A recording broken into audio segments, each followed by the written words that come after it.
Hello everyone, Josh here from banditsgraphics.com.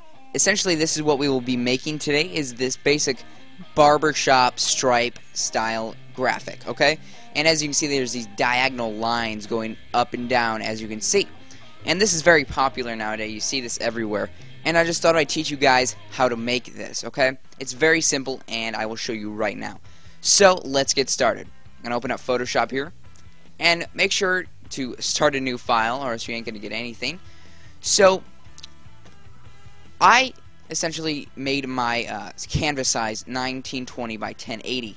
That's just for my wallpaper. So make this any size you want, and it will depend on different settings, though we will have to adjust. Okay, so here is 1920 by 1080. Hit OK. And what essentially I want to do is just add a gradient, okay, over my canvas, my blank canvas. And basically what I chose was a light blue and then a darker blue. So choose a light color and then a darker color of your choice, okay? So then after that, grab your gradient tool and go to linear, make sure it's set to linear.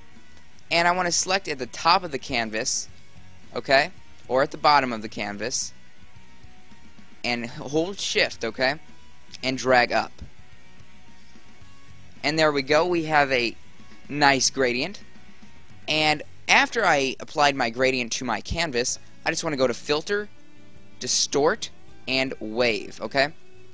Now these are the settings I used, okay? You can write these settings down.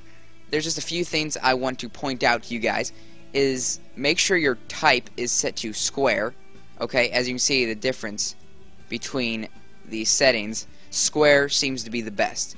Make sure it's set to repeat edges, repeat edge pixels, because if you don't, it really messes it up.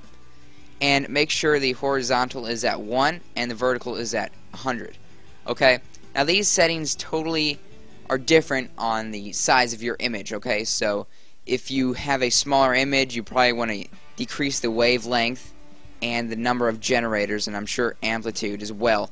Just decrease everything a little bit until you get your desired look, as you can see. So I'm just going to hit OK. And as you can see, I have my solid stripes right here. And what I want to do to actually make it go diagonally, basically you could somehow transform this in a way, but you really want to get a good look. So a clean way of doing this is, it's very easy to do.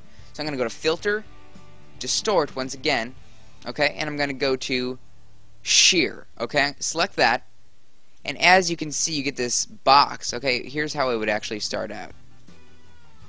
Excuse me. Let me just drag that to the center. There we go. This is how it essentially starts out in the center, okay? And you can do many things with it, and I suggest just either dragging it to the left or right, and as you can see, it makes your actual design go diagonally or any way you want.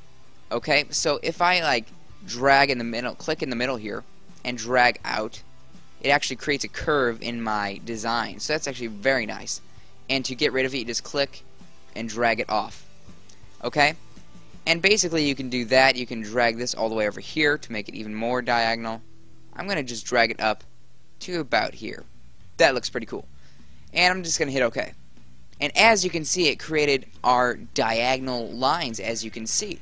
Now, to actually give a good design to this is just extra stuff here, okay?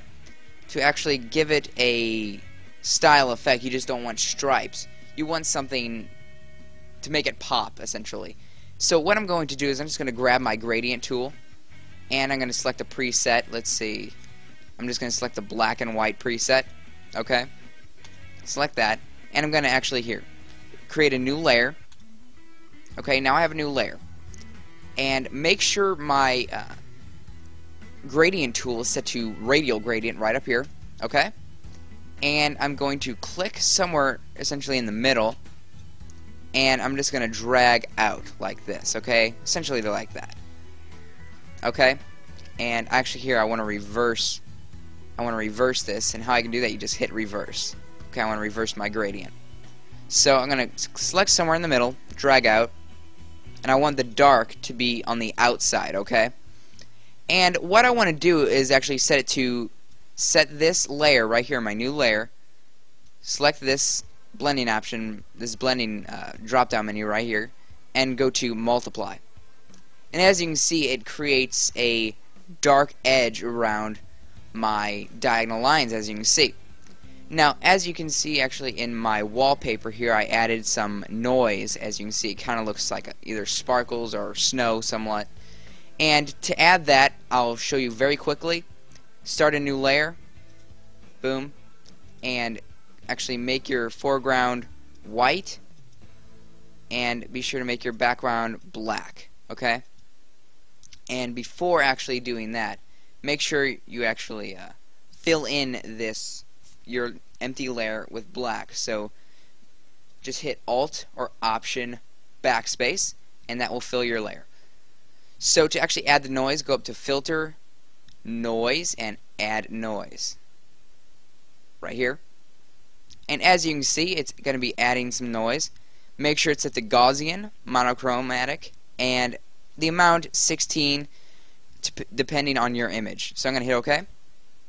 And make sure that layer is set to screen. And as you can see, it adds a little bit of a sparkle effect. You can do anything you like. And guys, this has just been a quick tutorial. I thought you guys might enjoy this. If you have any comments or questions, feel free to email me at contact@banditsgraphics.com. I'll be happy to answer any question you have. So comment, rate, subscribe, and I will see you in the next one.